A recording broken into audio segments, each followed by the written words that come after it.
There you go. Now we go. Okay, now I hear. All right, that's the mains up. Okay. So, then you should be live going now. And you're being recorded as well. So go ahead and start the show. Introduce yourself. Bless you.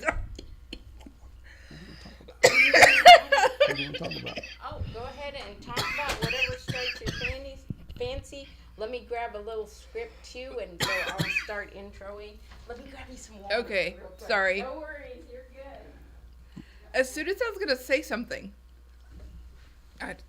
okay, I guess we're live. So this is not the first time I've come to the radio station to do a class and end up being live. Yeah, so although last time I didn't do a coughing fit. So, hi, my name is Sandra Fernandez. And my name is Michael Augustine. And we are here testing out the equipment at the radio station because, well, I don't know about Michael, but I'm planning on starting a new show. And I produce another one that I'm trying to get added to HMS Net Radio. Mm-hmm. And so I'm here to learn more about what the process is and reacquaint myself on being behind a mic. Ah, good. Well, that's good.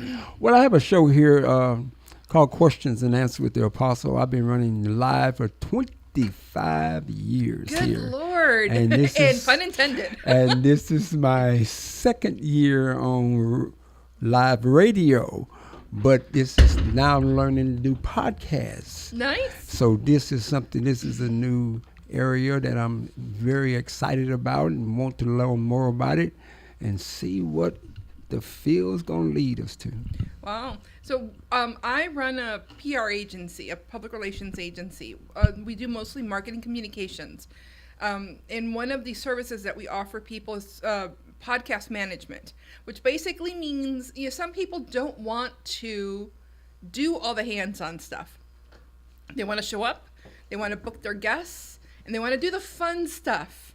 And then what we will do is we'll do some light editing, like, doing the intro and etc., the episode art, uploading it for them, creating some audiograms for them, and it just depends on what they need. So that's one of the things that there's so much, doing the show is one part of it. And as you know, a podcast can be as complicated or as simple as you want it to be. Mm-hmm. And the show that I produce with my friend, we have a show that she records remotely. So we use Riverside to do the recording. And then it gets pulled down, we go through and we do editing. And we edit for long pauses. And, if somebody wanted to go back and re-say a comment and etc. And then once we finish the episode, and by we I mean me and the intern, we have a bump, intro music, the introduction, the interview, a recap, and then ending music. And it has to be 30 minutes exactly because it gets added to a radio station already, and the slot is 30 minutes. And so if the interview was 27 minutes, I have to figure out how to make it 30 minutes. Mm-hmm. And if the interview ended up being 35 minutes, I have to figure out how to make it 30 minutes. It's, after this, we're almost towards the end of season 2. And after doing this for a while, we've got the process down. But every week is different, and it's a lot of fun, and I've learned so very much. That's a wonderful idea.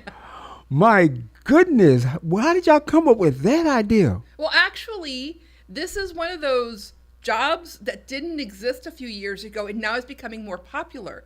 I mean, there are places out there where you can, go online and learn how to become a podcast manager. And some people call it podcast assistants or producers or whatever. But yeah, so for the most part, it's like managing somebody's social media accounts. And so it just depends on how much work you want to put into a podcast Do you want to, I mean, are you going to want to do all of the social media, promotion? Do you want to have audiograms to run with it? How much editing do you need on the show? You know, that kind of stuff. And all of that comes. And then, are you recording video with your audio? For the show that I produce, we made a decision that year one, we were going to be audio only. Absolutely. We still put it on YouTube, but we just added one single image and then the audio in the back. And then, you know, at first it was a static image, and then we added the audiograms with the words on it. And now in season 2, we always knew we were going to do video. So we're recording video, and we take that and we create little video snippets. And of course, you know, we got really great engagement on YouTube as YouTube Shorts and on TikTok, and now they're banning it, and as Instagram Reels. But you know, it's one of those things, though. It takes time to produce all of that. So most people don't want or don't have the time to do that kind of stuff, or they just want to do the fun stuff. I want to show up and I want to talk, and I want to, you know, maybe I want to engage who my guests are going to be if I'm doing interviews or not, and I want somebody else to do it. And if they're willing to hire someone to do it, we're more than willing to do it for them. You know, that's a wonderful idea. That takes a lot of the fear factor. I know a whole lot of people would love that idea. It takes everything out. You're so true. All I got to do is just show up. Basically. I don't have to worry about anything. Just be prepared, and all the legwork is done. Now, this does assume several things. It assumes, for example, that you're going to give me a audio file or files that are a decent quality. We're not sound engineers. If you're going to require somebody to go in and do massive amounts of cleanup, yeah, we're going to have to re-talk about that. We will go in and do things like normalizing and making sure that both speakers are that their tones are about the same. We'll go in and we'll use one of those AI tools to help take out some of the background noise and make it sound a little bit better. That's the sort of stuff that we'll do. But if you require a sound engineer, and I have people on contract who do that. Those people are specialized. They cost a little bit more. They're absolutely worth the money. But most people who are doing podcasts are not doing it at that kind of level. They're not doing those commercial level podcasts. If this were a corporate person, they had a little money, they wanted to make sure that everything was absolutely correct, that everything that the decibels were on were exactly the same every single episode, no matter what, that the interviews are the exact same length every single time, then yes, we will hire somebody to do that. Otherwise, it's going to be people who have learned, like me, on the job, and I do a decent job. I'm never going to say that I'm an expert, but I do a decent job of it. And mostly I learned here at HMS Net Radio. I did a podcast here and a radio show here for about 2.5 years, forever ago. 2018, I think, is when Don't date yourself. It was a while back. Okay, before the pandemic. I had a show here before the pandemic. And then it was me and 2 of my friends, and we did a weekly show for about 2.5 years. And one of the reasons I did the show was because I wanted to learn how to podcast. And this was a great way of doing it. But mostly the staff here are the ones who taught me everything to get started. And after that, it was just a matter of going out and learning more. But this is one of those things, like, the more you do, the more you learn and the better you get. Mm-hmm. No, I definitely, it's fascinating what you're talking about. And it's so interesting the way technology are creating all these new positions and these new jobs and these new requirements, because as the capabilities grow, there's a lot of us who feel left behind because we've never been guided into how to do these things. But if you can find the pathway to start learning, and then, like you say, it grows from there. All you need is a starting point, and then you can kind of kick off in terms of your own self-learning. Or now there's even a learning modules through different schools, I notice, in town and everything. Like when we were around for the longest time, we were the only TV studio that you could come, the community could come to and learn at. Now you have studio setups like ours in colleges, in schools. So it's impressive. They Libraries. will adapt. Libraries. Yes, libraries. Yeah, exactly. I mean, you have edit software and everything, and that's why I'm trying to get out to the community too, is there's now a lot more resources available to people than there were before. And especially with the internet in terms of AI and other things, there's a lot of media assets that people can just jump into using. But another side of that, and I want to kind of pick your brain about this too, is there a little explored avenue is kind of ethics in media too. So it's like, if you do a news show, are you fact checking yourself? If you are just a young person getting into media, do you really understand how much of your personal life you're sharing, and your personal details and such, that you need to kind of cultivate a new persona or a branding that isn't completely you, but it helps protect your personal life from the media Yeah. look. I started out, well, again, not to date myself.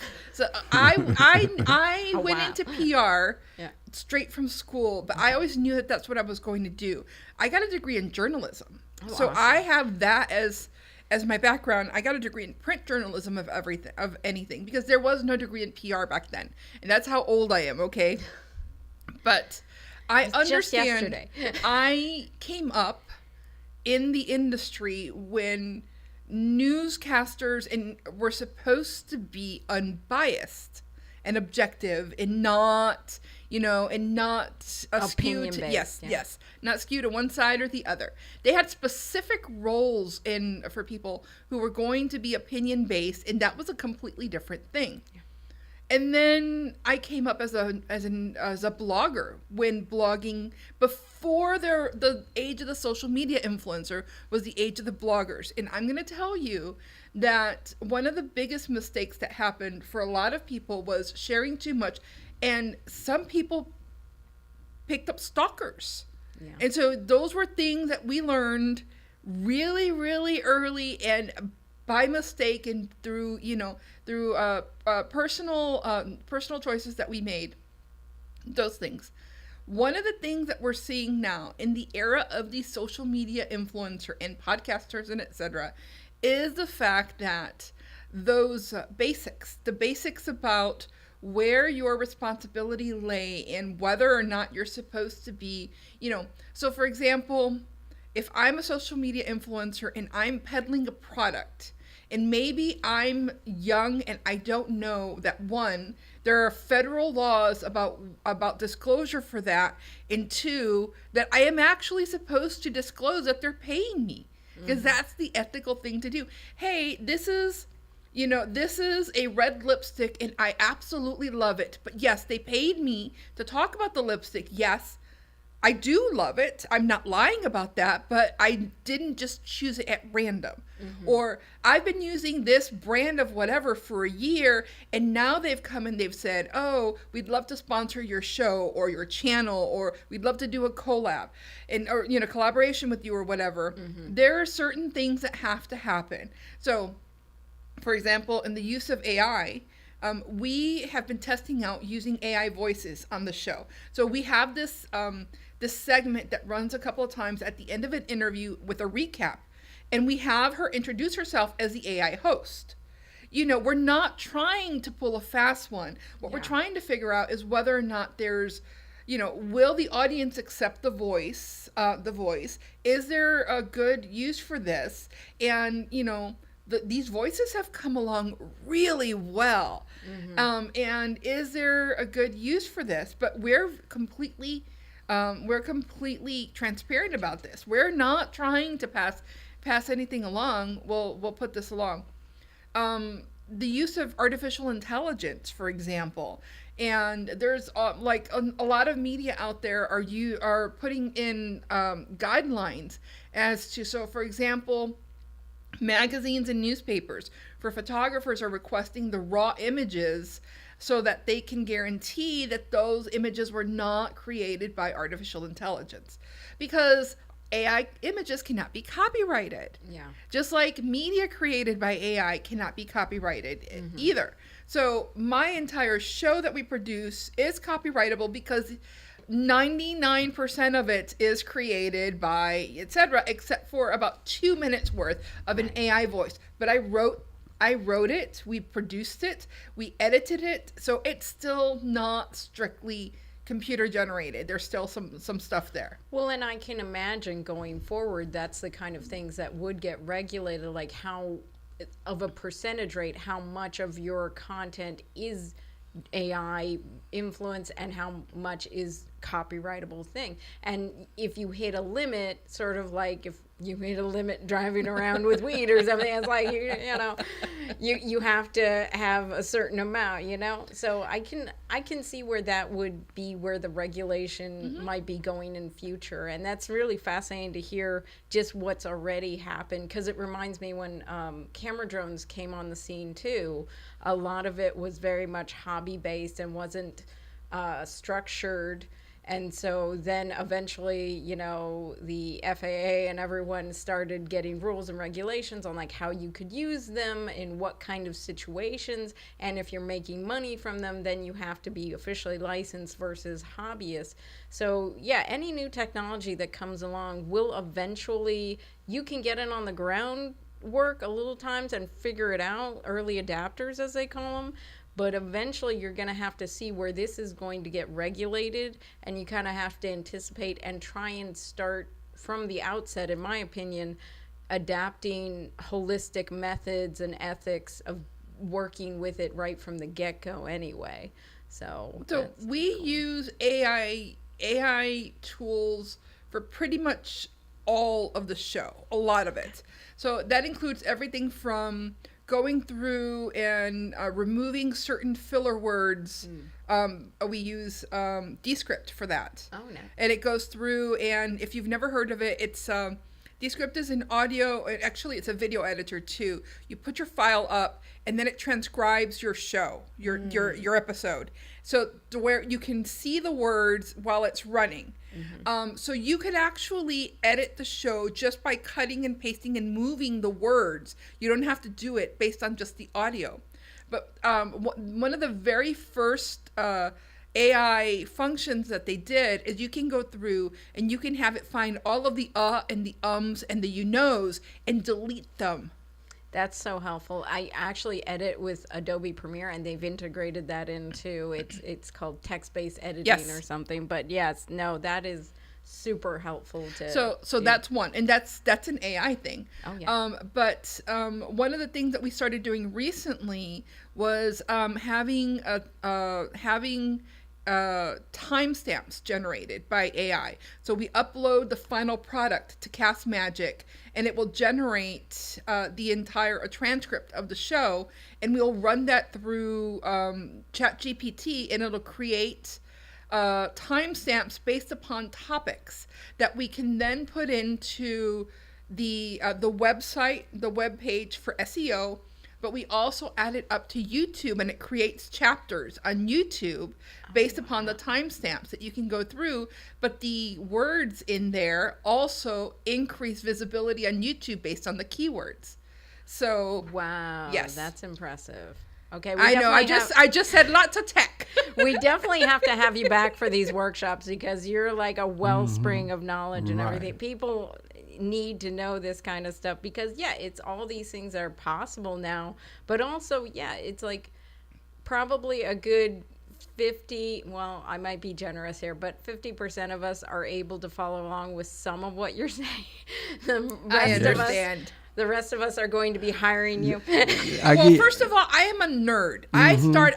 Me too. I started out doing web pages when we were coding them on Notepad, on Notepad, and HTML. But this part, I find it fascinating. Oh yeah, no, there's so much. What are your thoughts? Well, I'm hearing y'all talk all this good talk, and I don't know whether or not you all know that, but I'm what they call a HMS dinosaur. Oh, And I came up back in 1999. I've been with HMS since 1999. Wow. I'm celebrating my 25th year here. Nice. And I remember when you was talking about the thing. I remember when you was not even allowed to even take the tape out. You were not even allowed to even speak about what you were saying with HMS when they had those big dinosaur cameras and stuff like that. So as progression went on, and I seen the progression, and I thank God that I came along with the ride, and the ride been real smooth thus far. that's great. The host of the show that I produce, she used to be a Blanca Quesada. She was a community affairs, she had a community affairs show on KRBE for 20 years, but it was 20 years ago. And she was telling me, I mean, she used to produce her show by like literally on tape. Like she would edit on tape. So for her doing the podcast, this was completely different. And so that's why she books the interview and she does the interview and I do everything else. Awesome. I'm going to just break in real briefly to let everyone know, because we kind of jumped into this room. We were in the Studio B. So for anyone just joining us, and we'll put this at the head of the program too, this is HMS Net Radio Room.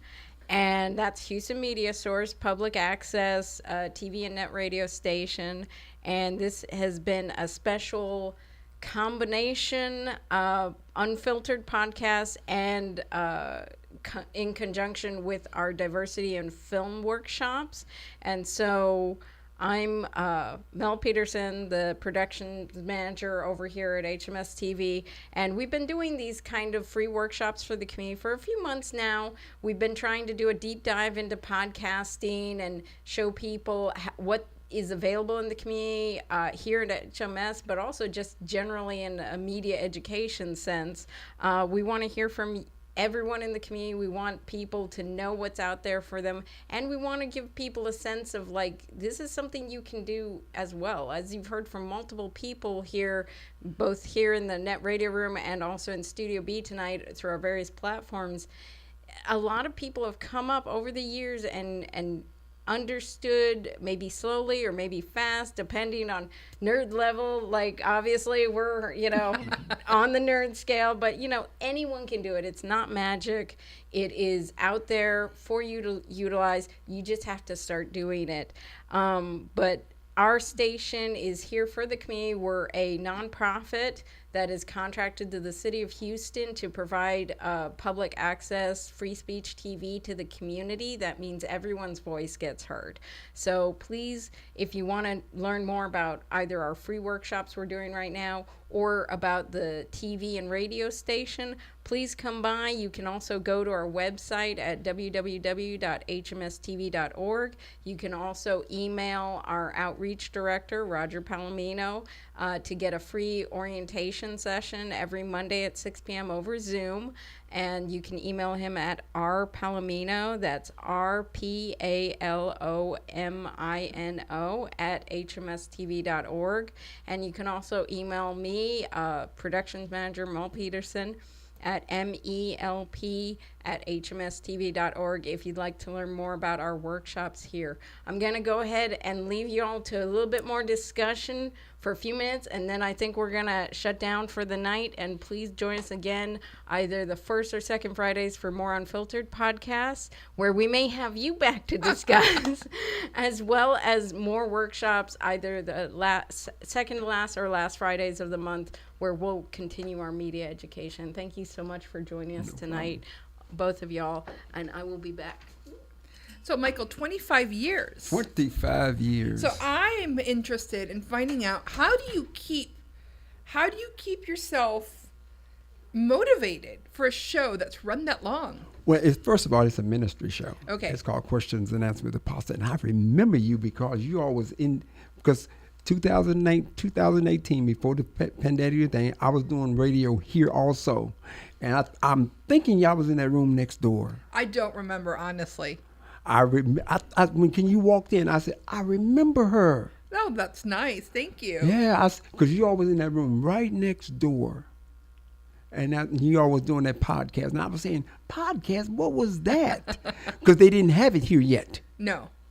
But you all was doing it, and I was inquiring about it. Sometimes we would come and we would record in studio. Sometimes we would record someplace else and just bring the final product here. Oh, okay. Yeah. That is fascinating. I know a lot of people would love to have your services. A lot of ministries out there who's very fearful. They're not people that's very choicy. They just wants to get their voice out there in the community. I hope that you have some type of card or something that I can. I'll give you one. Absolutely. Give me more than one. one. But if anybody wants to reach out to us, okay. My business is Story Zone Media, and they can find me on Instagram and Facebook. And my website says under construction right now, but if they reach out, if they DM me on Instagram, it should be fine. That's a wonderful service that you provide for. I'm sure it's reasonable. So who would have thought about that? Well, that's what I was saying. All of this new stuff, somebody has to do it. And so there are these jobs, and there are people who have either created businesses, but there's jobs that are done. So I work a lot with people in social media and communications. And so there are jobs for people who go and take photographs and video with their smartphones, so that people can then use the graphics and the videos on their own social media stuff. And there are people who do social media managers, so now they're podcast managers. So let me make sure I understand. So if a person is interested in using your services, you all book a time, not only book the broadcast time, but also do you book the airtime also? So it's going to depend. So we're not a radio station. I understand. Okay.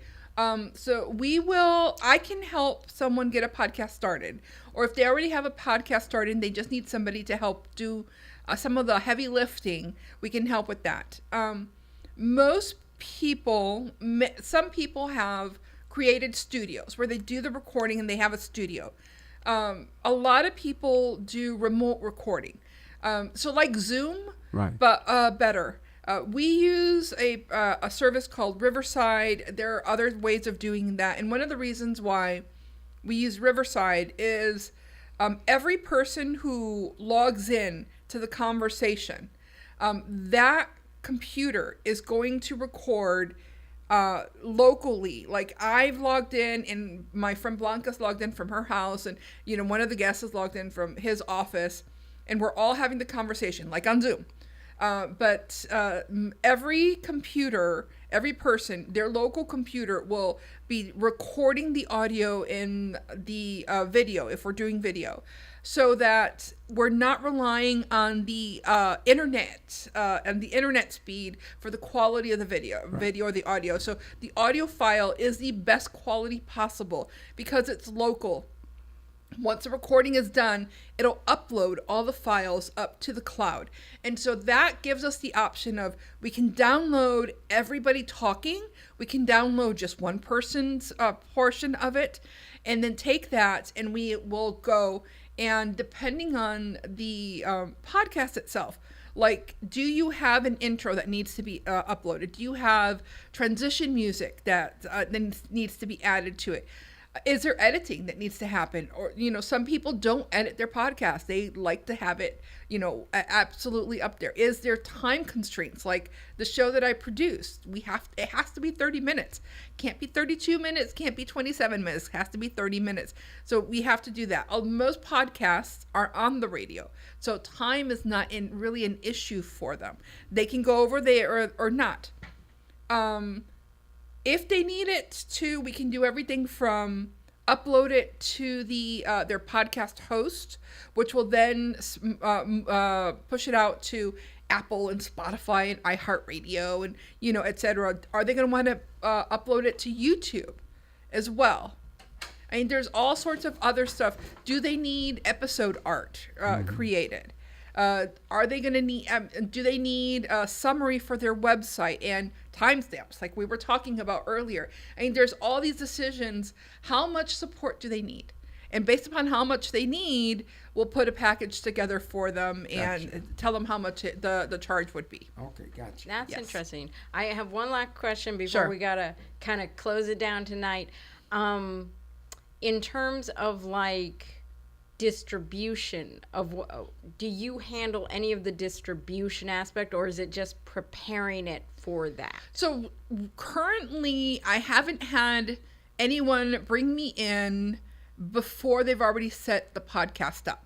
So usually, by the time they go, oh, we need some help, they already have the podcast up and they're 10, 12 episodes. And then they're like, this is a lot more work than I thought it was going to be.